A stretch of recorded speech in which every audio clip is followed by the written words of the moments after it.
Good morning, everyone. We'll get started here in just a moment.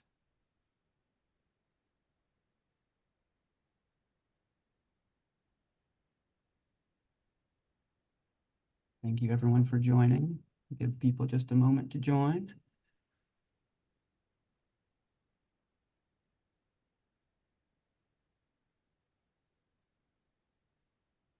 We have more people trickling in. That's good.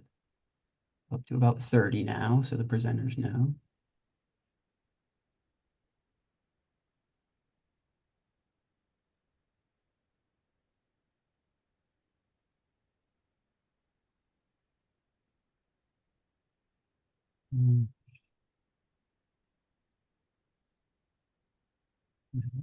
Looks like we're evened out a little bit, right at about 30. So we will go ahead and get started. So good morning to everyone, and thank you for joining us. My name is Jonathan Raish, and I'm the president of the St. Louis Metro section of the Missouri chapter of the American Planning Association. And on behalf of the section, I'd like to welcome you to our August lunch webinar, which is organized by our Diversity and Inclusion Committee of our section. I have with me Shilpi Barty, who's the chair of our Diversity and Inclusion subcommittee. So thank you, Shilpi, for the work in organizing this. And if you'd like to know more about the diversity and inclusion section, or excuse me, committee, or any of our other committees, we have a board member of 16 people for our St. Louis Metro section board. We're all working hard to do important work in the region, advancing, advocating for sound planning policies and practices. But we always need more help. So even if you're not on the board and you'd like to get more involved, please visit our website and get some more information about joining one of our committees. We have many committees that do a lot of good work. We're always happy to have more help. So let's see. So before we get started in the presentation, we have our two presenters with us, and I'll get into that in a little bit. But before I do that, I'm going just like to take a moment to thank our sponsors for this year for our section. So CMT Engineers and Consultants and CBB Transportation Engineers and Planners, as well as Lockmuller Group. We appreciate their support to bring the programming throughout our entire year from our section. So thank you very much to our sponsors. And next item to note, we have our annual awards for our section. We are now open for submissions, and so accepting submissions for annual awards to highlight the great planning work that's been done across the region. This is your opportunity to boast the good work that all of you are doing in the world in the realm of planning. So it is open for submissions right now, and I think Shilpi is going to put the link in the chat as well. But that information is up on the screen of how to submit, and that the deadline is Friday, September 13th. So please do take a moment to do that. We have did want to mention we've also revamped the nomination form this year to make it more streamlined. So you should find it a lot easier to submit your work. So please take a look at that and take the opportunity to boast on the good work that you're all doing. Last two announcements about upcoming events. Our event for September is our joint annual luncheon with the local APWA section. So we have Wednesday, September 25th from 11:30 to 1 p.m. at Orlando's in Maryland Heights. We'll be hearing a presentation called The Blueprint for Arterials, Progressing Towards Safer Roads in the St. Louis region. Registration will open this Friday, so keep an eye out for that in upcoming emails. And also in September, on Friday, September 27th, from 8 to 9 in the morning at Richmond Heights Panera, we have our coffee chat and book club, which will be discussing book Change, How to Make Big Things Happen by Damon Centola. So please join. No registration required for that, but show up and enjoy some time with other planners. All right, so let's see. I'm going to go through my list and make sure I hit everything. I did note, don't have a slide on it, but early bird registration, I think I saw that come out maybe this morning for our Quad State Conference is now open. So please watch for information from that from the state chapter. It's a good opportunity to meet with others in the Quad State region. Uh, so yeah, with that, I think that's all the logistics I need to cover. So I'm excited to bring to you today our topic, which is entitled Shifting the Paradigm, Measuring What Matters in Urban Design. And remember, this is submitted for CM credit. So if you need those, please remember to log in and get those credits after the presentation. Our two speakers today are professionals from Washington University in St. Louis. First is Dr. Bowman Kim, is an urban designer and lecturer and specializing in social sustainability, urban informatics, and geospatial data science. Her research focuses on advancing systems methods to understand how urban environments influence social cohesion, interactions, and urban resilience in older adults. By using interdisciplinary approaches, she aims to advance sustainable urbanism and amplify the health and need of underrepresented communities through informed practice and policy. Thank you, Dr. Kim. And our second speaker is Dr. Samuels, professor of urban design at the Sam Fox School of Design and Visual Arts at Washington University in St. Louis, where she teaches architecture and urban design studios and seminars on infrastructural urbanism, urban history and theory, and alternative sustainability metrics. She serves as the chair of urban design and in the 2023-2024 academic year, so this past year, the interim director of the College of Architecture and Graduate School of Architecture and Urban Design. So with that, I will turn it over and have them pull up their presentation. And so thank you very much to our presenters today. We look forward to your exciting topic. So I will stop sharing. Thank you. Thank you for that introduction. And thanks to APA and Jonathan and Shilpi for inviting us to be here today. I'm going to pull up our slides. And while you're doing that, I failed to mention, we will have you should have the opportunity for Q&A. The Q&A module will be active during this. So please, throughout the presentation, sorry to interrupt Dr. Samuels, but please feel free to type those questions in, and both Shilpi and I will be monitoring those. And if there's a need to address those questions at the end of the presentation, we'll take that opportunity. So throughout, just go ahead and submit them, and we'll keep an eye on it. Thank you. Yeah, no problem interrupting. We have a lot we're going to talk about, so look forward to sharing ideas and then coming back for an active Q&A. I'm going to kick it off, and then Bowman and I are going to share the presentation a little bit. So as was said, I'm Linda Samuels. I am a professor at WashU in architecture and urban design and the chair of urban design. And we're going to talk about some research we've been doing, some studio work we've been doing, and some ideas around measuring what matters as a way to help shift the paradigm. So we wanted to just start, oftentimes it's not part of what we do as designers. So I should say, not part of my bio, but I have a undergrad degree in design, in architecture, a master's degree in architecture, and then 20 years later, I got a PhD in planning. So I do bridge sort of both areas, but I teach in an urban design program, and that's where most of my practice lies.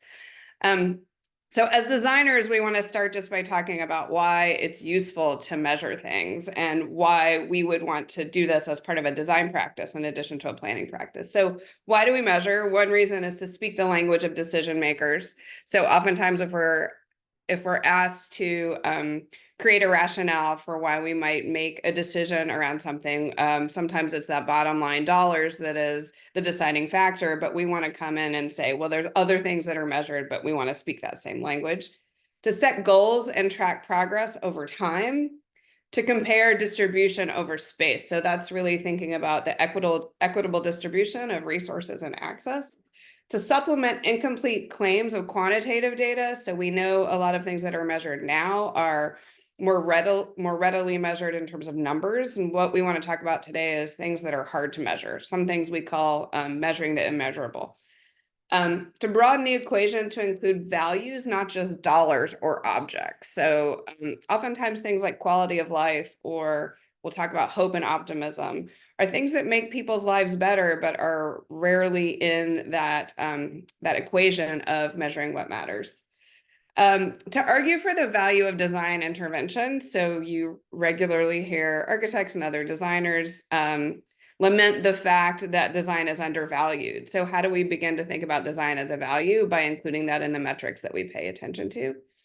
And to combat misconceptions like the measurements, like GDP, where every dollar is intended in GDP to be something positive. And we know very well that not every dollar spent is a positive dollar. So we're going to talk about a couple projects today, and I saw some familiar names on this list. So some of you might know these projects or might have been a part of these projects. So I'm glad to see your names there, and welcome to the presentation.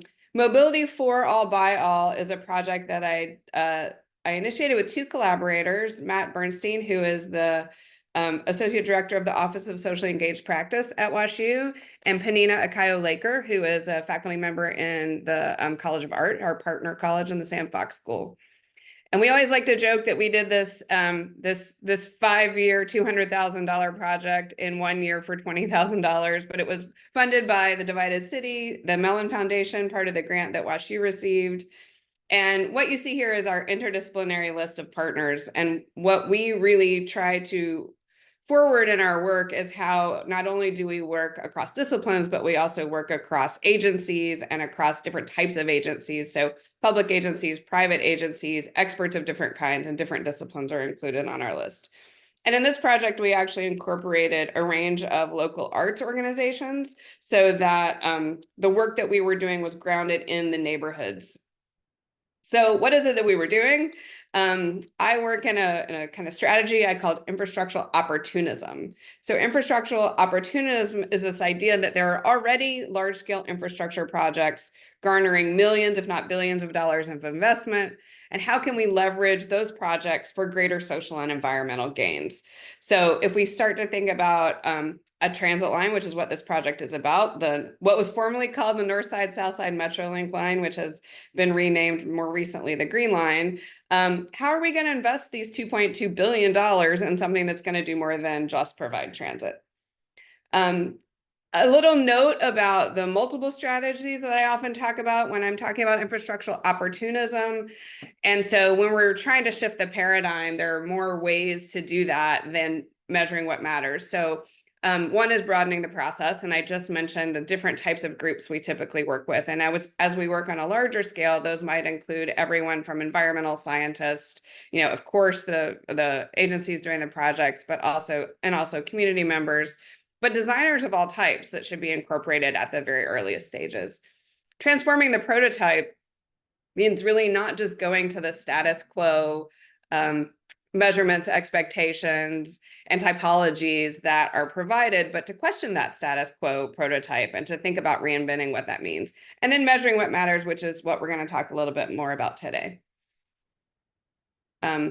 So with the grant, with the Mobility for All by All grant, one of the things we did want to think about was how we find alternative ways to measure things, how we look at these alternative metrics. So we did this, we kind of experimented. It was, like I said, it was a grant, it's an academic grant. So we looked at it in two different types of courses. So one of them was the design work that we did with our studio group, the Masters of Urban Design Studio.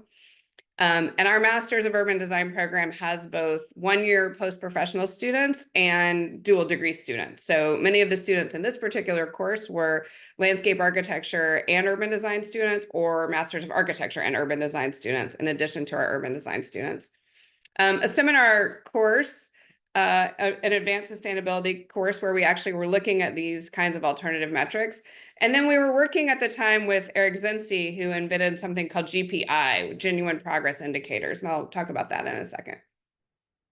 So in the seminar course, I asked the students to think about something that they thought was impossible to measure. And this group in particular played with several ideas that you see here on the screen, but ultimately they decided to think about what it might mean to measure hope.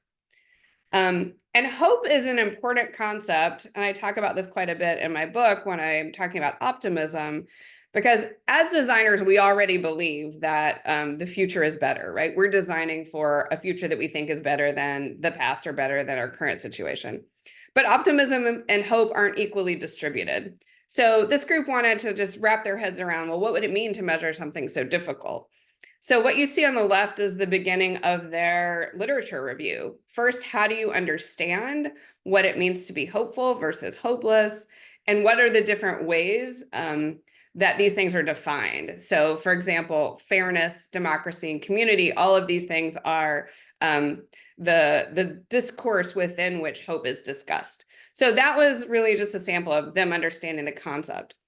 The middle column is a couple different research methods that they experimented with. So one of them was doing a data scrape. On the top, you'll see this idea of different kinds of data scrapes they were exploring, but the bottom is actual results from Twitter, formerly known as Twitter, data scrape that they did where they were looking at a sentiment analysis of people talking about St. Louis. So what were people saying? Was it positive or negative or neutral? And then on the right, they were constructing a survey. And the survey early on started out as this question, is this about hope? Is hope about fear? But this is the actual survey that the students distributed. And it was an attempt to understand hope on a kind of gradient. So what you see on the right is a series of terms that people answering the survey could respond with. And the upper left corner is the most hopeful, all the way to the bottom right, which is hopeless. And this was really less about determining results and more about understanding how you might attempt to measure something that's difficult to measure. We have looked quite a bit at alternatives to GDP. So I mentioned early on that it's a way that success is often measured. Growth in GDP must equal quality success. So working with Eric Zenzi, who was a faculty member at the time, who has since passed away, unfortunately, Eric invented something called GPI, Genuine Progress Indicators. And what's interesting about GPI as an alternative to GDP is it separates good dollars from bad dollars. So in GDP, if you get divorced, that's great. That's great news. 2 houses, 2 cars, 2 sets of everything for the kids. If you go to war, even better news, right? Like all of those dollars being spent on something like war increases GDP. GPI says we really need to pay attention to things that increase quality of life versus decrease quality of life. So that's one thing it separates good dollars from bad dollars. It also accounts for the cost of losses as well as gains. So all the negatives on the outside of the circle are taking into account losses. So crime is a negative in terms of GDP, but volunteer work is in terms of GPI, excuse me, but volunteer work is a positive. So what you start to see emerging is accounting for social values. And this becomes important in the work that we pursue later on, which is how do we think about the loss and gain of things like social cohesivity? How do we account for those social values? So GPI was really our introduction to how we might begin to measure those positives and negatives, and also particularly the social values. So I mentioned that this project was really focused on the North Side, South Side Metrolink line. So in addition to being renamed, it's also been rerouted. So what you see on the screen is the alignment at the time when we started this project. It's currently going primarily down Jefferson and not doing the little dogleg to downtown. So it goes across a lot of different wards. Many of you are probably familiar with this project. And this is the original extent touching the county at the north and south side. 17 miles, 15 wards, 23 neighborhoods, 29 stations, over $2 billion. And we wanted to contextualize the line in terms of its relationship to Pruitt-Igoe, which is a significant location in the city. And you can see that the line potentially serves this neighborhood that has been through serious disinvestment and several rounds of relocation and removal. So that's important for the history of thinking about how we begin to measure things like social cohesion. The line, again, I said is rerouted a little bit differently now, so its relationship to the Pruitt-Igoe site is different. But notice also the image next to the Pruitt-Igoe image, which is the National Geospatial Agency. And at this time that we were working on this project, the NGA had just decided to choose the site next to the old Pruitt-Igoe site for its relocation. And that plays into our calculations that we're going to be doing near the end. So we also know that the north side, south side line has never really been a line driven by ridership. It's really a line driven by equity. So I mentioned this idea that access and distribution of resources is one of the things that we want to measure when we think about equity. This line was intended to provide access for people for work, for school, for play. When you look at some of the data statistics, what you'll realize is that the percentage of households with low vehicle ownership, particularly on the north side of the city, is fairly high. So 36% of households have no vehicle. So the data that you see on the right side of the screen, the upper numbers are affiliated with the north side of St. Louis. The lower numbers are affiliated with the south side of the city. And the middle numbers are the averages for the total study area. So all in all, looking at the data around the line, a lot of this investment has to do with providing access and equity for populations that are underserved. And one of the biggest data points, and I'm sure many of you are familiar with this, is the divide in life expectancy. So we know that certain zip codes are indicative of lower life expectancies. And what you see in St. Louis is, less than 10 miles apart, you see this massive gap of up to 17 years of life expectancy. So lowest life expectancy numbers in North City are around 70 and highest in West County are around 87. So bringing this work into studio, this was it's called our Mud 711. It's our fall studio. So the first semester for our incoming urban design students, we wanted to better understand the context. And what you see here are some maps that the students produced collaboratively about the condition of better understanding what's happening in St. Louis. I'm not going to explain all of them. I'll pick a couple that I think are particularly interesting. So this is really looking at opportunity in the city. So what you see on the left, those yellow circles are tax increment finance investments, and the red X's are Fortune 500 companies. So you see along the east-west corridor a tremendous amount of government investment that is helping to bolster and grow that corridor. And you see a whole lot less of that on the north side and the south side. And those areas you see opportunity zones, promise zones, and things like choice neighborhoods, particularly on the north side. We also wanted to look at power and understanding a power relationship, which is often where you find those dollars. So we looked at property ownership, but we also looked at this time, at this point, Mayor Christen was the mayor. We looked at the mayoral structure. We looked at the alder people. We looked at the head of the alder people, just to sort of understand where the dollars were going, so we could get a sense of that bottom line number. Not a new story to any of you on the call, but also thinking about how much vacancy. So vacant parcels and vacant buildings, each of the red dots on the map shows an indication of something in that property or that building that's vacant. Also land use, in addition to the Metropolitan Sewer District consent decree. So what you see on the right side, that yellow area is the focus of the investment of that consent decree to separate the combined sewer and stormwater and to actually begin to find alternative solutions that wouldn't put pressure on that infrastructure. And then lastly, this map on the right, we've called it Renewal Rampage. And what we wanted to identify was not just the sites where eminent domain or racial covenants had occurred, but where they had occurred over time repeatedly. So as you see the darker red, you begin to recognize that either racial covenants or urban renewal or eminent domain had happened more than one time, sometimes 2 times, sometimes 3 times on those same sites. So these kinds of things, how do you measure that when you're thinking about measuring what matters? Those are hard and kind of tricky, immeasurable, elusive data points. In studio, we do design work. So the one thing we wanted to think about was pick some sites where these particularly dense moments of concentration could be explored through design work.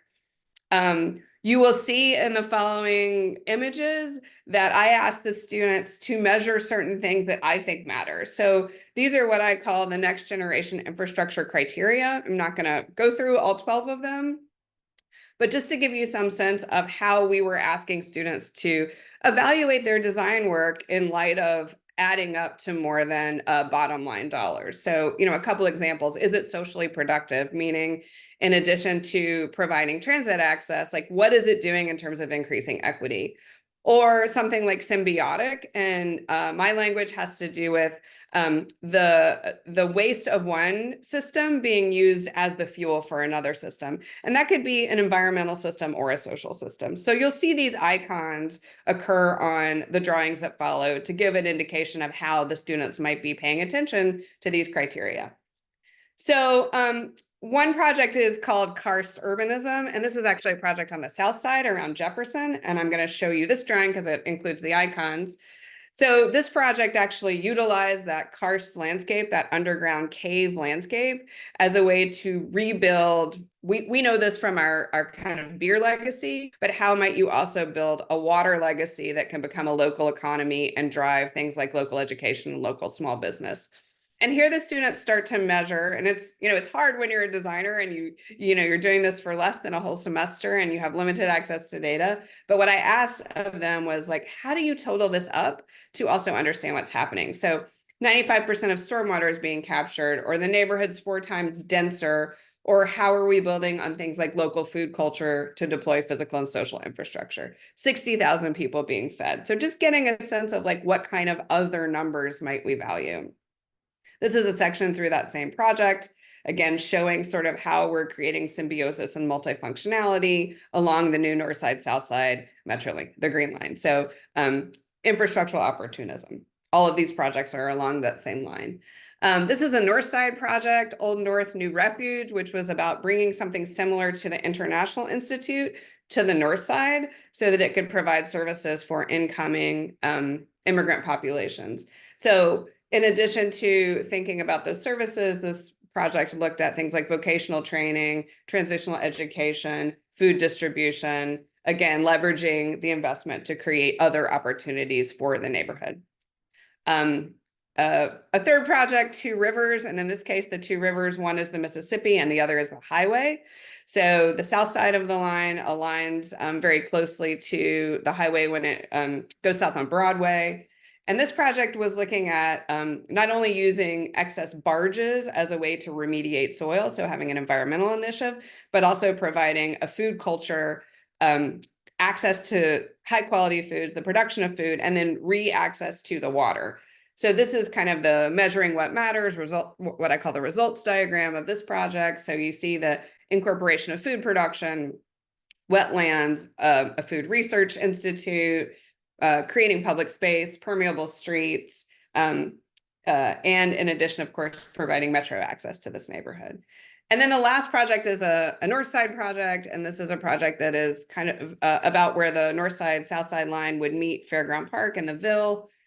And this project was really looking at how do you think about the preservation of the rich culture in that neighborhood and really modernizing it and creating the ability for people to access that culture. So 4,000 housing units, 90% vacancy filled with new program, 320,000 square feet of local economic and services to the neighborhood, and 40 acres of new green space.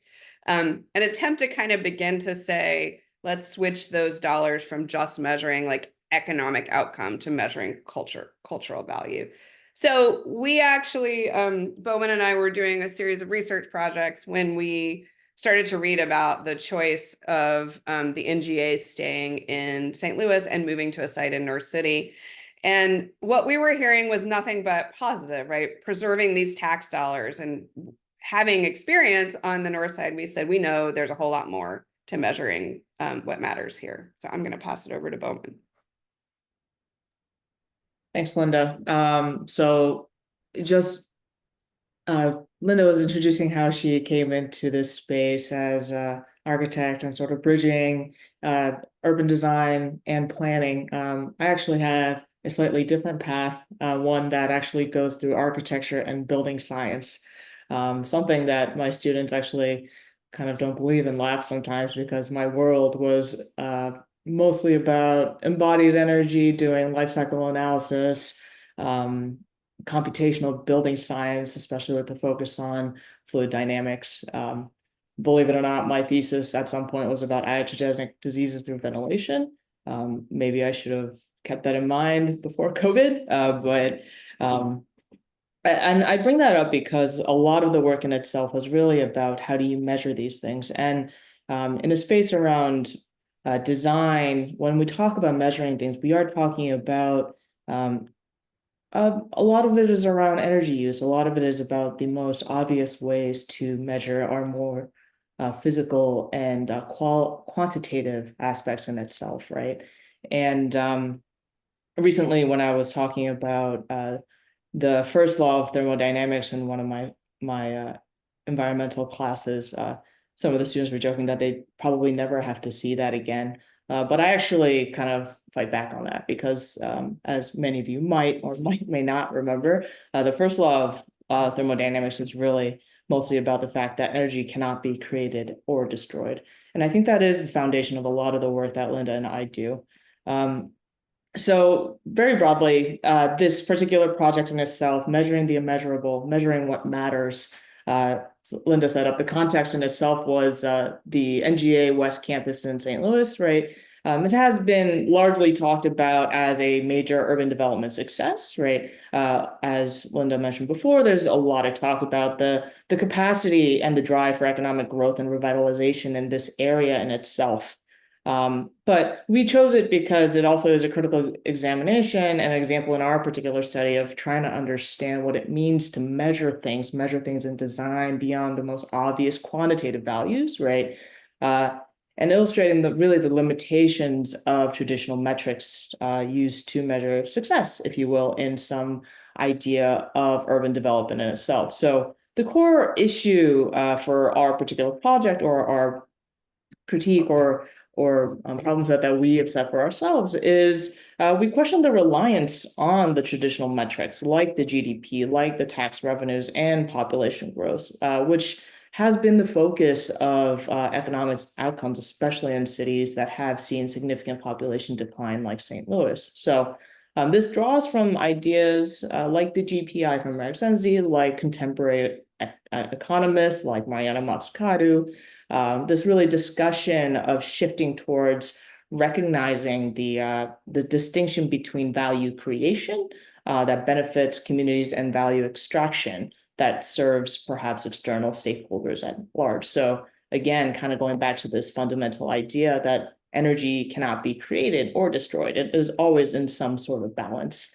And I promise that's the last of the physics conversation here.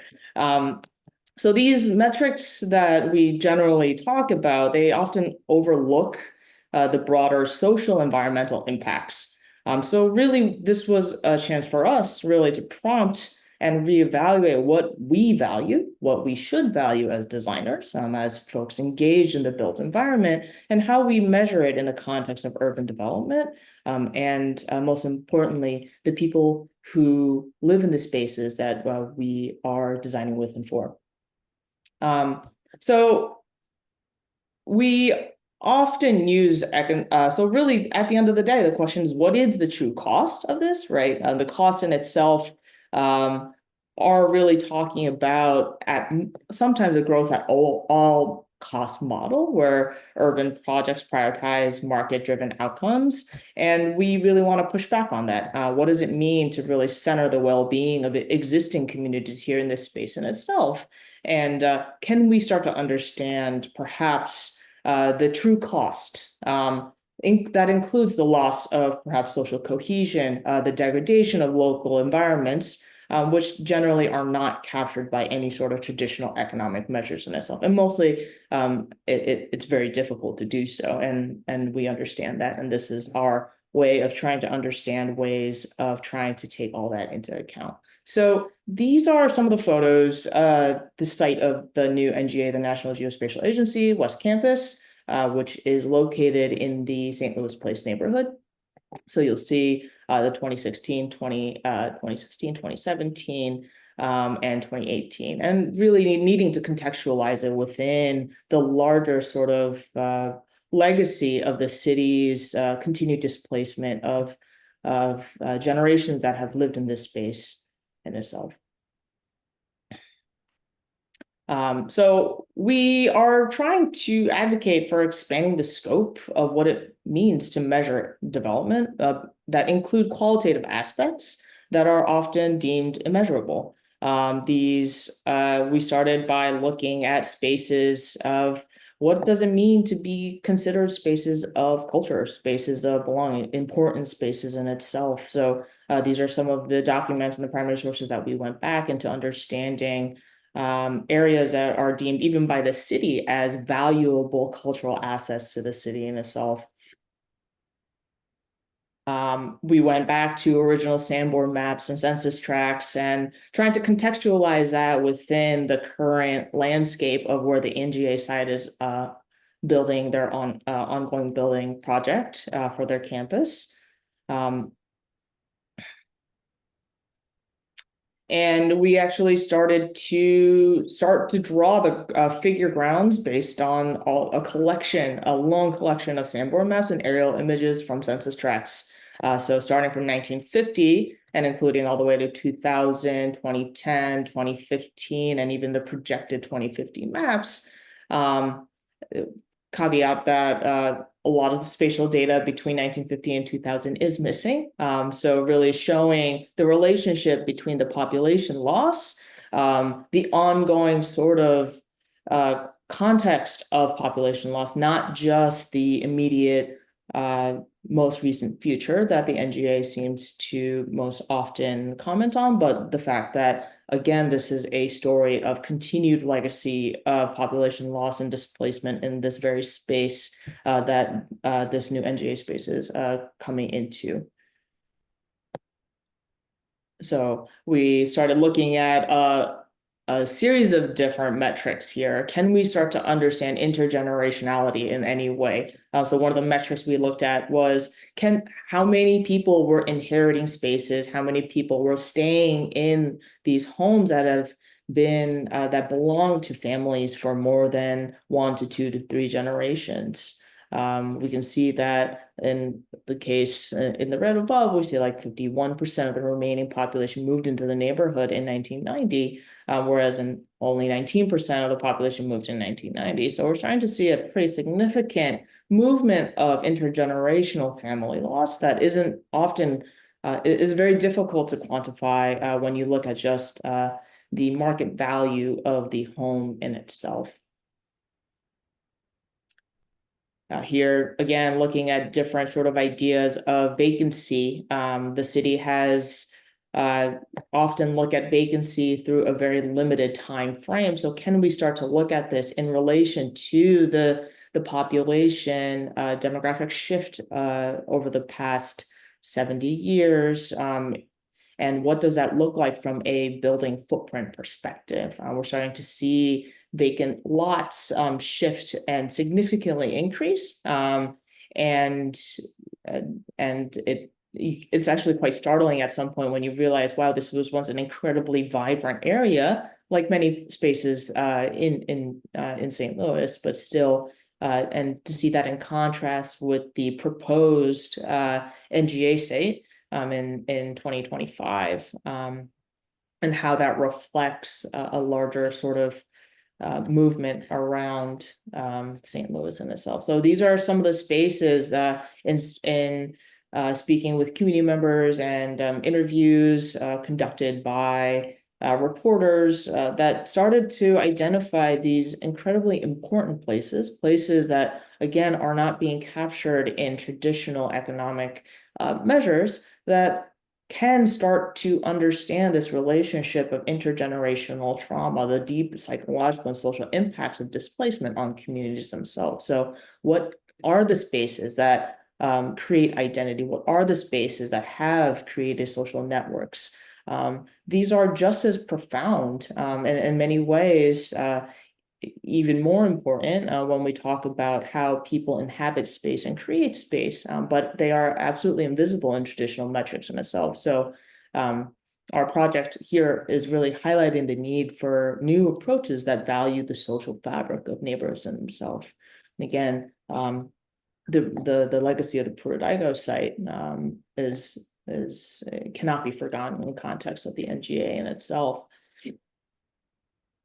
Here, the tight-knit residents of the St. Louis Place neighborhood gathered regularly in the side yard in this particular Mulvaney Street in North 23rd for food and conversation. When they were first notified that their homes could be taken through eminent domain to accommodate the new NGA West site in the winter of 2015, several neighbors, including Rendon, began on-site vigil and protest. So this is Gustavo and his wife Sheila, who lived in St. Louis Place for 20 years, and their two children were forced from their home in 2016. Again, stories that are incredibly difficult to not only understand, but also to quantify. And this is Governor Jay Nixon issued his particular statement around, again, how we as a city, how we identify and value the NGA site in itself. It was a stark sort of difference from the way that intergenerational neighbors from the St. Louis Place neighborhood were talking about their spaces. Yes, it is some sort of economic opportunity, but again, at what cost? So here are just a series of very simple calculations that we did based on the really the economics that the city and the state were putting out. The claim was that by keeping the NGA within the St. Louis city boundaries, that it would provide an additional $2.4 million per year in additional tax earnings, and that was a big win. But what was happening on the other side was also the cost, just the financial cost here. We haven't even gotten to all the other sort of more stickier portions, but the financial costs of keeping and building this space in itself included $131 million Missouri state level TIF, $1.5 million per year across 30 years of St. Louis tax earnings were being promised to the site. $5.85 million per year, again, across 30 years of Missouri tax earnings was being promised to the NGA. And then we start to understand, hey, like we're not actually starting from this like very neutral red plane that is zero, and let's just celebrate the 2.4 additional tax earnings. There's a lot of additional costs that need to be taken into account. Just like we talk about TIF funding and all these other things, we're talking about, hey, there's $48 million per year additional tax earnings that are going into this project across from 2025 2025. Even if we start allocating and taking some sort of net calculation of it, at the end of the day, we're still left with a significant over $300 million net cost of what the project is. And that isn't to take into account the incredibly sticky situation that is the property, and how the city has come to pay for the property over the last few years. The initial cost of property price was around $600,000. The city took out a $20 million loan to purchase the land. So not only that, there were initial tax cuts provided to the Northside Regeneration LLC at the time. So really, we're talking about not only the cost to keep and the promised 30-year funding for the project in itself, but also the cost of just the land in itself, which is an additional $62 million. So we're kind of left perhaps a little bit more in the red than we had initially thought. So going back to this idea of the immeasurables here, now that we've taken, even from an economic perspective, perhaps a slightly more comprehensive cost, right? What's the cost beyond the cost? And how do you measure root shock? And here we are borrowing Dr. Mindy Fullerlove's idea of root shock, which is the traumatic stress reaction to the destruction of all or part of one's emotional ecosystem. Think if you take a potted plant, or a plant, and you take it out of its natural habitat and ecosystem, there's a significant set of shock that goes into it. People are just the same. And this is what she argues in her book, that there are intergenerational sort of traumas that we experience, not only physically, mentally, and emotionally, that we actually do need to account for when talking about displacement, when we're talking about forced removal from their from their homes. So we started to chart all of the family occupied homes that were impacted by eminent domain. We went into the city's database to see all the homes that were served paperwork for eminent domain. This included the buildings you see on the left. And for those of you who had followed the project, you might remember there was a fairly large celebration of Miss Taylor where they physically moved her home from what was the NGA footprint to outside of that site in itself. But what wasn't captured in all of those articles was that she was actually the only one who got to move her home, right? Unlike Sheila Random, for example, she was offered $130,000 because that was what the market value of her home was. But also there were a lot of other things that she needed to take into account. That $130,000 wasn't going to be able to give her a comparable sort of environment that she had come to inherit and come to expect with the home that she had lived in. So suddenly there is a significant loss of new property tax that she has to pay, a new mortgage on top of that. And honestly, if we take current mortgage rates into that, that's probably a very generous calculation. And so suddenly her additional living expenses outside of the actual 130,000 payout was grossly just miscalculated.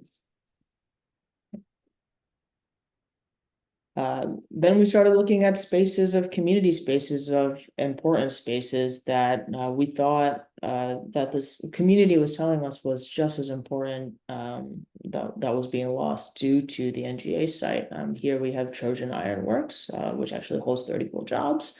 Adrian Harris's adult daycare employed 7 business owners. There was Faultless Healthcare Linens, again, annual block parties that happened on that corner that we showed earlier, right?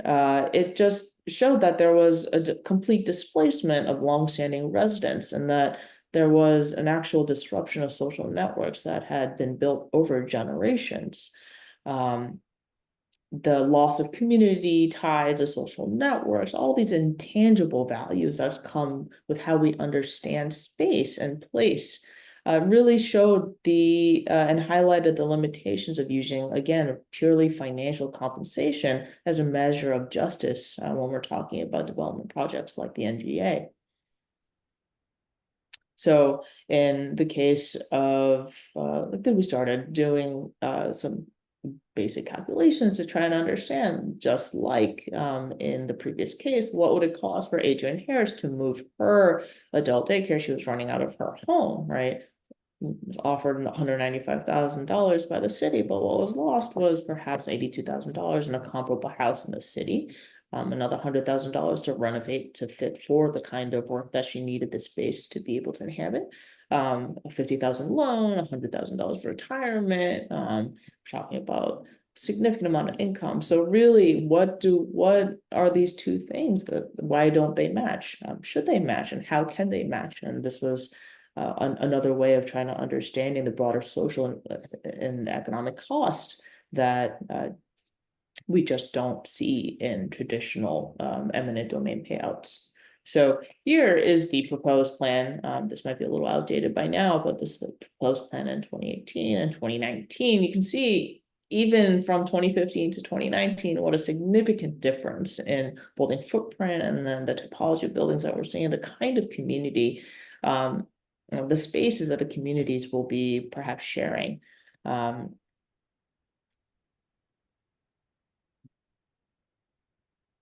If you go on to the site, you start to understand a lot of these metrics, right, that are being put out by the NGA West, that talk about the kind of net positives, the pros of bringing the space into the neighborhood in itself. And these may be true, but at the end of the day, they actually account for the lived experience of the people who have been asked to move out? That is a question I think as designers we should be asking ourselves. So again, rather than focusing solely on economic returns, there's really a need to prioritize metrics that reflect the social health and the well-being of communities, right? This includes long-term social and environmental impacts, and really striving to create spaces perhaps that do foster the kind of social cohesion and cultural preservation and the ecological sustainability that the previous pamphlet put out by the NGA West is claiming to actually bring together. Again, NGA is claiming to bring in all of these kinds, but also we need to balance that with the fact that there has been significant loss and there will be more losses to come as long as we continue to frame it just as a economic benefit to the community.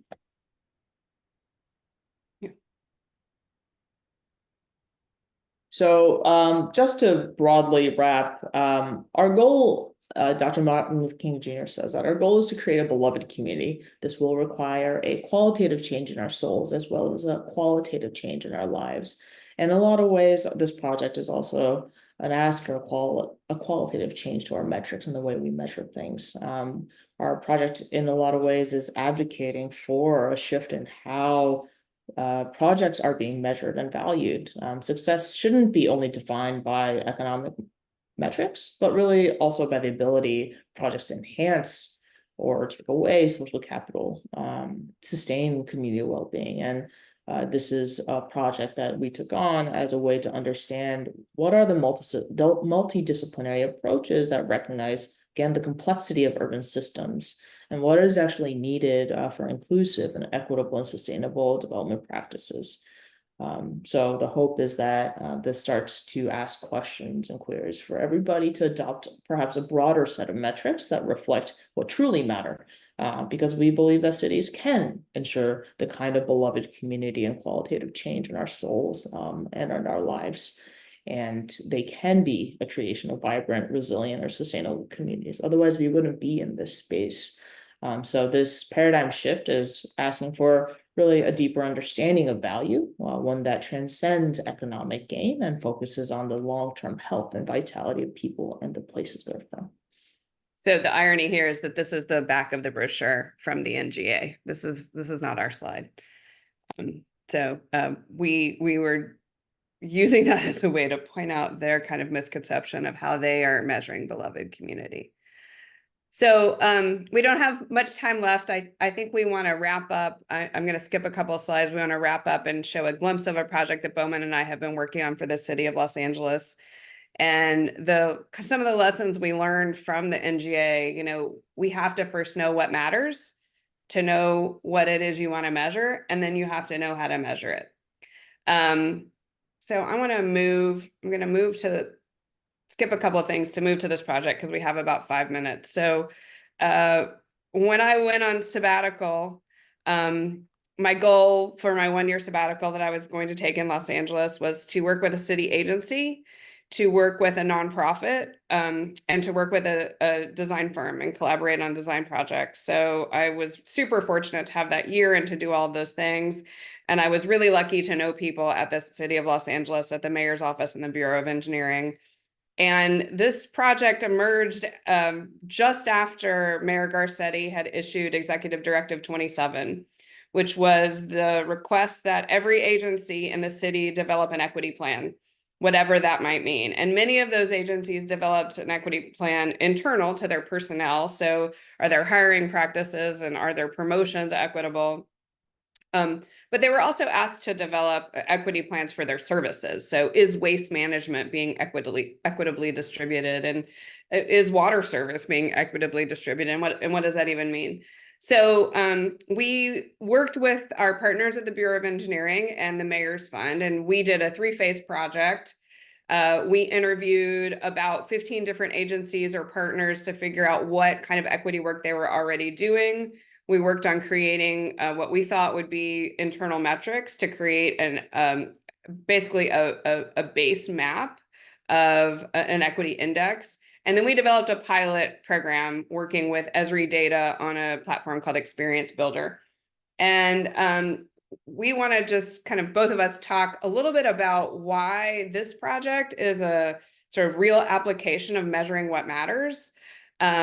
Typically, I think if you think about the Bureau of Engineering and you think about, this Bureau of Engineering is amazing. It's led by a woman who's an architect, or she's the deputy mayor of the Bureau. So she comes at this with an architectural sensibility and is thinking about design and engineering simultaneously.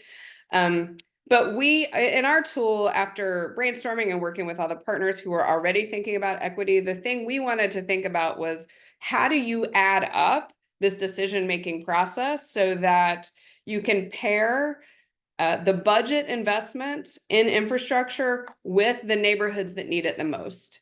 So we redefined what we thought equity was in this landscape of making infrastructural decisions. So you're probably familiar with these diagrams, but we said, well, you know, minimum functionality is the base.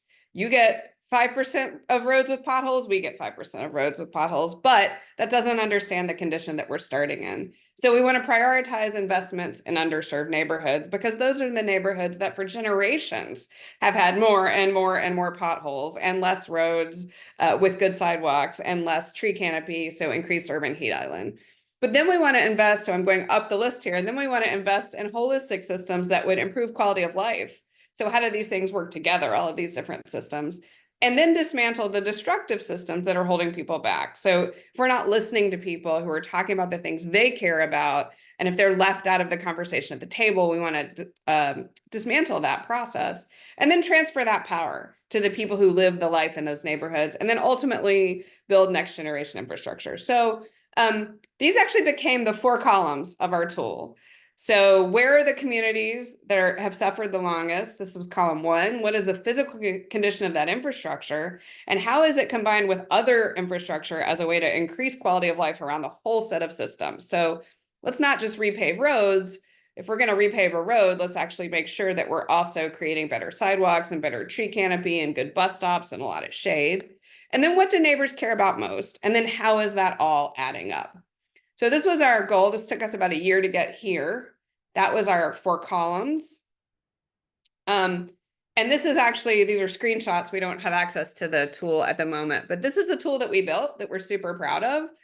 And so each of these screens, each of these images actually is doing one of those things. So what you see in the upper left is our priority neighborhoods screen. And actually, if you click on any census tract, it will give you that priority score. And that priority score is based on this set of 29 criteria that we developed looking across a series of different existing indices, and combined what we felt was the most important in terms of its relevance to infrastructure. So these combined give us this map. You click on any census tract, we get a priority score for that census tract, and you can see it's broken down into social domain, environmental domain, and physical infrastructure domain score, and they add up. High is the neighborhood census tract most in need. And then the column 4, and I'm going to let Bowman explain this, but column 4 is really a projection to the future in terms of how the tool might be working. So we picked things that we thought were super important to measure that aren't dollars, that would tell the city if they were actually improving in equity. So Bowman, you can walk through this for a minute if you. Yeah, sure. So like Linda said, we were measuring areas based on the 28 criteria under 3 domains: social, environmental, and infrastructural. So really the equity score, when we're understanding that, is an inverted, with each criteria weighted in relationship to its contribution to life expectancy at birth. So for us, it was really important for us to establish that the built environment has a significant impact on the quality of life and your outcomes, not only your economic stuff, but your social and perhaps even a broader sort of understanding of quality of life in itself. So the 5th tab here is what we call the equity progress. And it really operates as a simplified dashboard showing how much the needle has moved over a certain period of time in terms of larger equity metrics. We're measuring this at 2 scales: the individual census tract. Here, obviously, you're going to see 2 same ones because the original version was built out with the 2020 bicentennial census data that we have, and we'd like to predict the future, but we cannot. So you're going to see 2 identical maps here. So at the individual census tract, and then again at the city at a larger scale, which is actually a total of all the census tracts in itself. So the first is measured by showing the percentage point difference between the original equity score of the census tract. And then the second is measured as an equity coefficient. Again, similar to the concept of the Gini index, which some of you might be familiar with, and it compares the gap between the highest equity score and the lowest in the city. So essentially, a more equitable city would have a smaller gap, and then the least equitable sense between the most and least equitable census traction itself.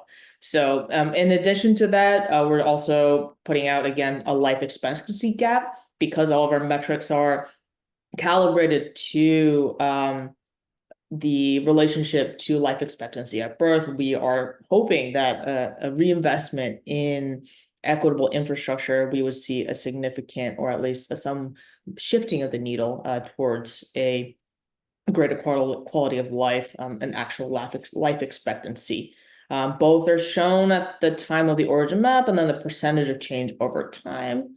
And then a reduction in equity coefficient and a smaller gap in life expectancy to us would indicate that increasing equity on average across the city of LA here.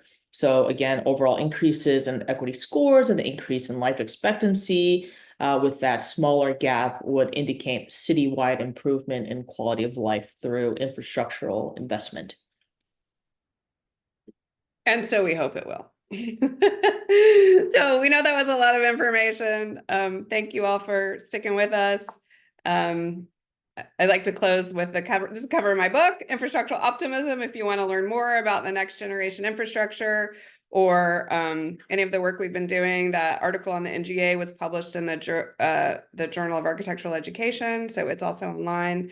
And come get a Master's of Urban Design post-professional degree with us too. That's great. Thank you very much, Drs. Kim and Samuels. That was a lot of some really thought-provoking information. So thank you for that. And I think, Dr. Samuels, I think you just answered one of this question that just came in the chat about where we can find the NJ study. So you said it was published. It is published in the Journal of Architectural Education, the JAE, and I think that issue is online as well as through, like, we can get it through our library. So if you're affiliated with any kind of library that subscribes to the JAE, but you can also go through the JAE website. Great. I can actually look for it while we're. Okay, sure. Yeah, that's great. Let's see, and feel free to submit other questions into the chat or into the Q&A, and we'll field them there. But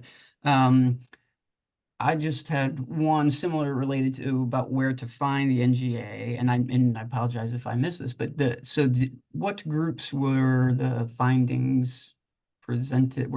Who did you have the opportunity to present these to, the findings, and other than the journal and all of its readers was there?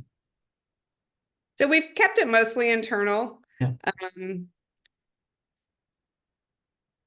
I think we started out because it was our own kind of personal itch to say, like, there's something not right here. The celebration picture was the one that really got to me, like, oh, yay, let's celebrate this fact that we're preserving, the kind of $2.4 million in taxes, and yet the loss is so massive. And of course, the historical loss over time for the same St. Louis Place neighborhood and the adjacent neighborhoods, like, it was so blind to the reality of the condition. So that's kind of how the work started. We informally have shared this with numerous people at the city, including some, people who do city planning at the city. I don't think we've yet to have much influence, but we know more people at the city now, and I think we're involved in those conversations, and we hope to have more impact. Oh, that's great. People who have read it have also provided feedback, actually from both sides. Had a very Always charged, happens, right? a very charged conversation with a couple of developers in the area. But I think that's also valuable as well, because developers are also going in with a very specific economic perspective, right? So it's not just perhaps I wonder what a different kind of outcome could happen if also developers are looking at spaces like this as well. It's perhaps a tall ask sometimes, but the reality is, again, as the project has shifted especially from the initial proposal to the realized project that's ongoing. Even the facade that the walls that the NGA and the neighborhood are sharing, that looks nothing like the kind of celebratory brochure that was put out and is continued to be advocated for online. That was true too about the athletic amenities that are shown in the renderings. I mean, I had actual conversations with representatives from the development group and said, oh no, those were never intended to be for the public. This is just like the image of projecting some kind of like public relationship. So I think yes, if we can let people know people are paying attention and trying to hold accountable, but also like practitioners, people who are doing this work, if everyone starts to talk about like the value of things that aren't just dollars, bottom line dollars, that's also the hope. No, it's very, very clear. I think that, yeah, I had to get more people involved in that conversation, measuring the immeasurable, right? I mean, that's something that I think you guys made very clear in your work, and I appreciated the examples that you shared. And let's see, let's see.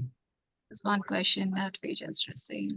Yeah, so question from Mara. So is there a place to find what layers of data were used for the equity score in the Los Angeles case? Something you'll be able to be used for other cities as a general program mapping function. So we have been working to find some funding to recreate the infrastructure equity scorecard pilot for Los Angeles. And that is an ongoing process because we actually think the criteria that we selected, though perfect for LA, and much of that data is based on publicly available census data. Some of it is based on proprietary data for the state of California that other places don't gather. So we want to do a project like that, like this for St. Louis. We feel like St. Louis would really benefit. And I think we're gonna keep at trying to make that happen. Great. Yeah. We'll stay posted and look for information on it as you go forward. Yeah. And maybe another presentation in the future. And happy for anyone out there who's doing this work with the city who is like, oh, I am connected to the right. I mean, we know a lot of people at the city, but if you're like, yeah, we're getting ready to put out this grant and, you know, we want to include your project in that grant, or, you know, if there's a opening to collaborate, we're very game for that. First of all, thank you, Mr. Samuel. Dr. Samuel and Dr. Kim for the presentation. I do have one question. I know taking the survey and getting the response is really hard. Most of the people hesitate submitting the entire response. So how did you struggle in getting those responses? Because those are really important in doing all these analysis. So how did you figure out all those steps? Are you talking about for the LA project or for? No, for the St. Louis, the NGA that you worked. So we didn't do any particular surveys ourselves for the NGA project. We used existing survey information that other groups had done when we relied on survey data. So, but you are completely correct that, you know, surveys are erratic and complicated and biased in many ways. We went through that when we were looking at the LA project. So our column 3 is a survey-based tool where community members would go in and they have the opportunity to see a list of high need projects and prioritize them based on their own needs. We had many conversations, you know, people who don't have access to technology, people who might have difficulty engaging that interface, you know, would you do a paper version in addition, who would put in that data? So, you know, you're right to point a finger at the complexity of surveys. I think, you know, it's a piece in the pie of methods.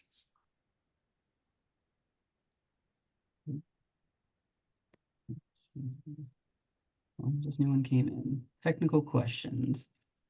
When studying the different places and their populations, how do you measure input indicators like communities' access to basic needs and their sense of hope together with output indicators such as populations' healthy life expectancy? And we'll pause at that one for a second.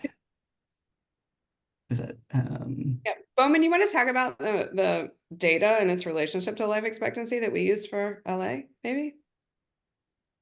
Yeah, actually, the reason why we did this initially was because, as many studies out there have proved, that there is a significant relationship between your socioeconomic status and your outcome, and that's actually one of the go-to indicators that we use when trying to understand the relationship between the built environment and public health indicators such as life expectancy, cardiovascular health, maternal mortality, whatever it may be. And that is really, again, at the scale that is most often collected at a national level. So in the case of something like LA, from the offset, we wanted to create a regularly updatable indicator list that was leveraging data that was being collected everywhere else, and that came down to a lot of census tract data in itself, right? So, but one of the things that we ran into in California was that in California they actually do not allow using demographic data for any sort of racially related infrastructural investment projects in itself, and that is again very specific to the case of California. I don't 100% understand the history behind that. I just know that we weren't allowed to use racial indicators or racial demographic data in any way.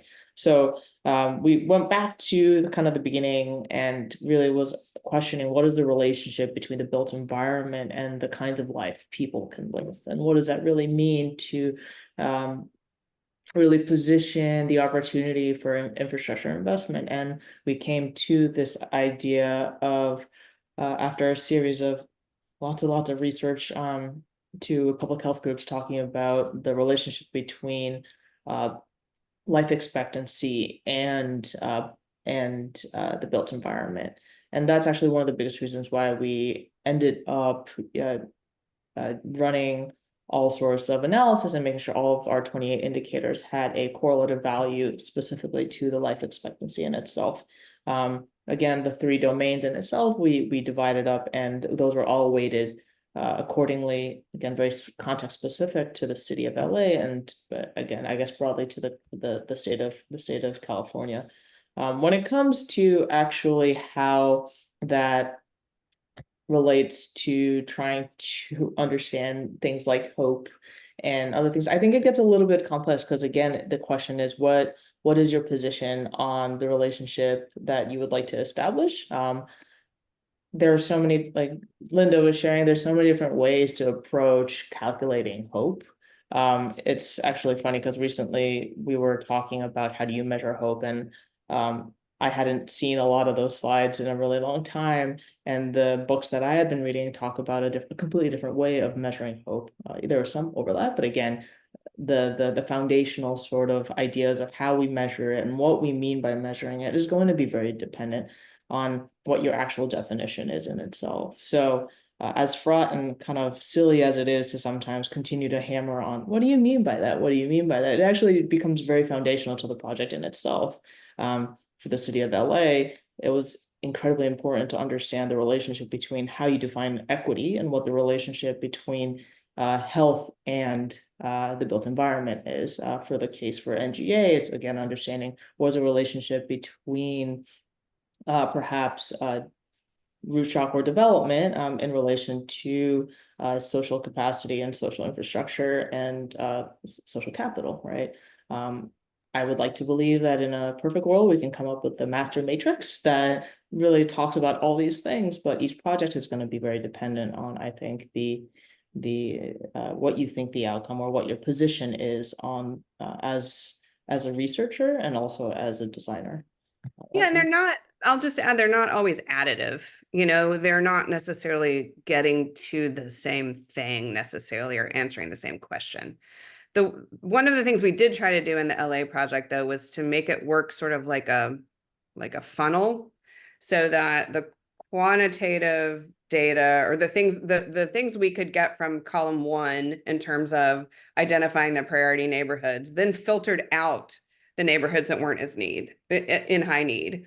So then we took those and said, okay, now within those neighborhoods only, how do we reassess the asset quality of the infrastructure. So another piece of quantitative data. So in each case, we're kind of filtering down to the highest need neighborhood, the highest need piece of infrastructure, and then say, okay, now let's take this to people who live there and get more qualitative information. So instead of like taking the big picture and saying, oh, these things are equal all the time, we know that quantitative data was useful in some cases to help us, kind of weed things out that just shouldn't be top priority, even though some people might have thought so. And then get to a point where, okay, it's small enough that we can bring in more specific kind of methods like doing surveys or ranking or having, in-depth community conversations. So it's also kind of a funnel in that case.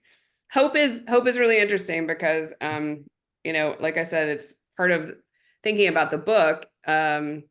I didn't know I was going to write about optimism. And then I did sort of the same thing that Bowman did, started to research, like, where does optimism come from? And optimism, a lot of ways that optimism is sort of evaluated is from that social cohesion. So people who tend to have higher rates of optimism tend to have a stronger sense of support within their network. So, we call these things immeasurable, but the reality is you can break it into parts and begin to understand the aspects of maybe ways you can measure things that you just hadn't thought about. They're just not easy. And to that point, a lot of the times when we are measuring things that are incredibly difficult, we end up having to rely on proxy measures, or we're trying to understand indicators in relation to something. So when I'm measuring quality of life or life expectancy through the lens of infrastructure, again, that is a proxy for understanding the relationship between my quality of life in respect to where I'm from, where I grew up, and perhaps what my my future life may or may not look like. Like even to back to the hope example, right? C.R. Schneider talks about hope as measuring the capacity for goal, pathway, and agency. How do you measure those things? Who gets to decide who do you measure these? And in a social science and a qualitative background, perhaps you do it through a very methodological survey or interviews, et cetera, and you code and things like that. But for folks who are engaging with, if my limitation is always going to be regularly updated open data, I'm going to have to find another method of trying to understand the relationship between the sets I have and I don't have, unless someone wants to give us a massive grant where we could kind of do the surveys and the data collection ourselves. We're in a position where we can actually try to use our resources in the most efficient way to really target these very, very complex things. I don't know. I would perhaps that's it. How do we measure agency? Maybe that's the next one we should. It's a good one, particularly right now, like with the election coming up, people talk a lot about agency. Right. That's great. I think you guys both answered the second half of that question as well. So I appreciate that. A lot of good examples. I think that was I was kind of gonna maybe put myself out there for my misunderstanding, but I think Dr. Kim, you mentioned this is the example in the presentation of relocation, right? And well, they were offered the appraised cost, but there's a lot, that's not the whole picture, right? So what other pieces, what proxies can you put in there and provide that kind of quantifying the qualitative, right, type of piece? But that's I think there are a lot of good information there. I appreciate those responses. So great. Yeah, Shane said thank you. Great. Okay, well, let's see. I think we've answered the questions in chat and Q&A for now. We are getting close to the time, which is fine. I will give, in case other people, I'll make another just quick announcement because I did get a question offline about the CM credits, so another continuing education credits. I'm waiting for some feedback on that. I was under the impression it was all submitted and tied up, but sometimes it takes a little while for us to hear back from National APA on those. So just another housekeeping item. We'll wait. I'm waiting to hear back from our professional development officer, but we'll put some information in our newsletter about today's event, but keep checking back on National APA's website for that. And stalling to make sure I don't see any other Q&A, but that's all right. So with that, I think we can, I'll again say thank you very much, Dr. Samuels and Dr. Kim. This is some really, again, thought-provoking information that you all provided. And I know our membership, I hope all of us here today and anybody who watches the recording will take a second look at what they're doing and see, just, think about it a different way, and whatever side of the project they're in. I think it's useful for a lot of us, public side, private side, and everywhere in between. So any other final thoughts that you'd want to leave with our group? I hope that's the case, what you just said, that people start to think about that. So thank you for having us and letting us share that thought, plant that seed. Yeah, absolutely. Shilpi, anything else from your end? I'm good. Thank you once again, Dr. Samuel, Dr. Kim. It was really a nice presentation. And yeah, as a planner, working as a planner, we do forget some of the minor details, but that we need to pay attention on. And those are the really important things. So thank you. Thank you for these provoking ideas. Yeah, thank you. And thank you all for attending. And again, check out our newsletter and events on missouri.planning.org for information about our upcoming things. Thank you all. And last thing I would say again is our award nomination window is open, and Jonathan also posted in chat. So follow the link. It will take only 15 minutes of your time to fill out the nomination form. So if you think the project is really good, just feel free to nominate it. And we have 6 jury members who will be reviewing it. So feel free. And the deadline is September 13th. Great. All right. Well, thank you, everybody. Have a great rest of your day. Take care. Bye. Thank you.